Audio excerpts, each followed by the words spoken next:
this, is there are some people who think that the best people you can elect are those who have never served before. And I was one of those at one point in my life. But I also would concede that when it comes to important decisions in your life, you turn to people with some experience, if you respect them. So a lot of people have come here today and said, seniority doesn't count. Give us new people. But I'll tell you, sometimes it does count. And I like to think in this re-election campaign that one of the things I could bring to this office is that experience, that seniority in some cases, and maybe some of the context and relationships that I've made. Let me address earmarks, because I understand my opponent came here this morning and said, we're going to get rid of earmarks. I'm opposed to getting rid of earmarks. Earmarks are the ways, the means by which congressmen and senators bring back money to their home districts and home state that is needed. I thank you for your help on the Farm Bill.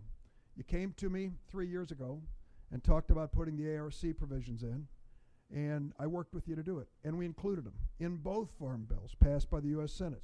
Having eliminated direct benefits, the crop insurance provisions are really the hook that most farmers are hanging their hat on. Senator Mark Kirk and I, on a bipartisan basis, have put together a measure that's in the new Word bill that will allow for public-private partnerships to see if we can entice some of these shippers to get together with the government and to work on specific dam challenges and lock challenges. Issue that I want to mention to you is one that many farm organizations, including the Farm Bureau, endorsed, and it sounds a little far afield, but it's not. It was the Comprehensive Immigration Reform Bill. Now, many of our farm operations in Illinois rely on migrant labor and farm workers who come in from other countries for crops.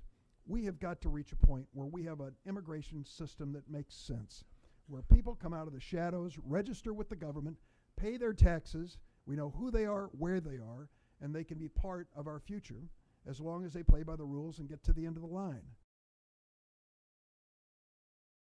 I think that the term limit should be decided by the voters. For some people elected to office, 2 years in office is too long, and for others, 20 years isn't long enough. This is my president, and I'm proud of him, but he's flat out wrong on this renewable fuel stand. I'll just say flat out, I believe that we all should be good stewards of this earth. I think it is our responsibility to leave the next generation a better earth than the one we found. I don't think that the EPA, with all the resources available, if they went at it full time, could inspect every farm pond in America, nor should they. So we've got to make sure that we draw a reasonable line here. My friend Bernie Sanders of Vermont has offered at least twice GMO labeling bills, and I voted against both times. So when it comes to organic or GMO, I think there have to be standards that we can basically say these are scientifically based and we can prove them up.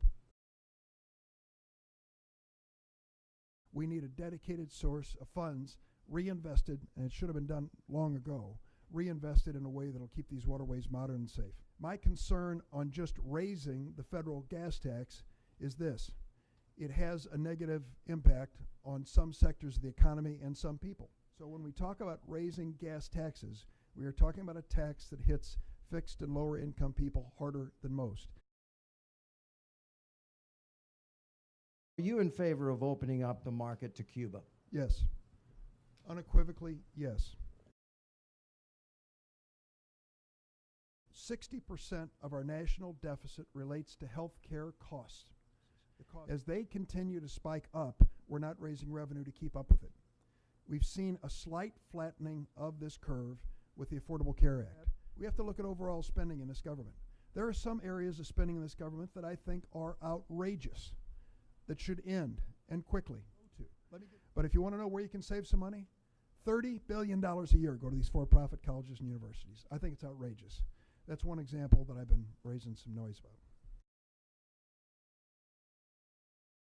Privatizing Social Security not only fails to fund our current obligation under Social Security, it's a pay-as-you-go system, but it also jeopardizes the future for those who happen to invest wrong or guess wrong about their future. Our responsibility in this generation is to see that train wreck 20 years from now and take care of it today.